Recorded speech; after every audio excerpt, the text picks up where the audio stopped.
Hello, my name is Eddie Tofpik. I'm Head of Technical Analysis and Senior Market Analyst at ADM Investor Services International Limited. And here is your weekly technical analysis of Paris milling wheat and London UK feed wheat. I'll start with Paris milling wheat. The recent April to date base head and shoulders pattern was not so clear here as it was in Kansas City or even Minneapolis, but it was still there. The break below the neckline, currently at 379.25, happened early last week and included a gapping move lower. The rising medium moving average, currently 359, did not stop the fall, but it did erode the bearish incentive enough that the task of stopping it was made easier by the 50% Fibonacci line for 2022 at 348 even. This hesitation there carried on for just over a week until yesterday, when we had, with a bearish engulfing pattern, the market finally breaking down through the 50% Fibonacci line.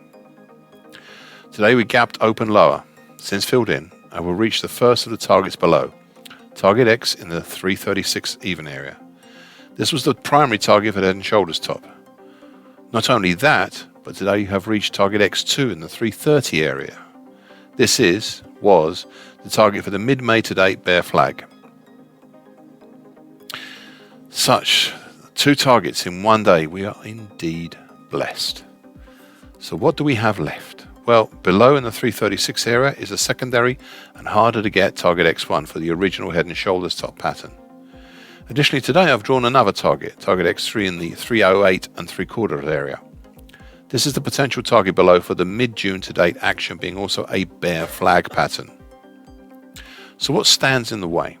Well, I would say there is one possibly combined area to look out for, and that is the combination, or individually, as one is moving higher, of the rising long moving average, currently at 318.25, and the 50% Fibonacci line, the March 21 to May 22 move at 314.75.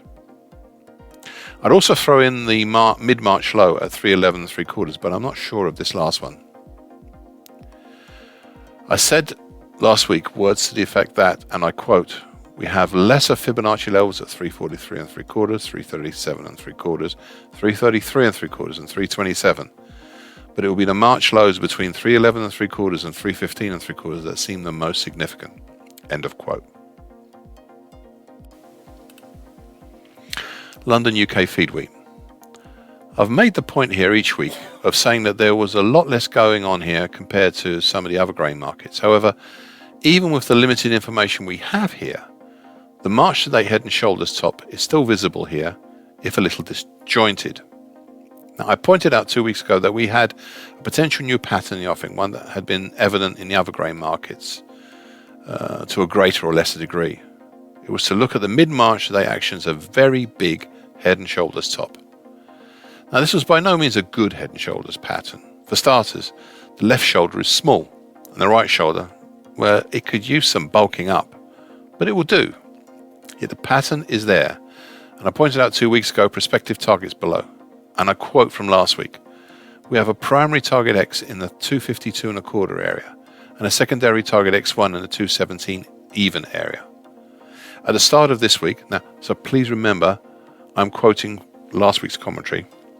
At the start of this week, the market triggered the pattern, punching below all three major nearby supports of the rising medium moving average, currently 294.15, the neckline, currently 286.15, and the 50% Fibonacci line for 2022, where you can see that on the chart. End of quote. I carried on and I quote, the market dropped down and closed below the next significant support, the 50% Fibonacci line, the July 21 to May 22 move at 262.5. We now have below target X in the 252.25 area, just about where the rising long moving average, currently 254.15, is currently located. It will be interesting to see what happens there. Finally, much as in the other grains, I've observed a possible bearish halfway hesitation from the May high to date. It makes up the second shoulder of the head and shoulders top, and is a really bad example of one here, but I'm using the knowledge from other grain markets to visualize it. Thus, we have a potential target X2 in the 242 even area as a possible target for this pattern. I'll be interested to see if the market makes it that far, as is just below the 50% Fibonacci line of the September 2019 to May 2022 move at 245.10. End of quote. So far, we've achieved target X, and we're moving towards target X2.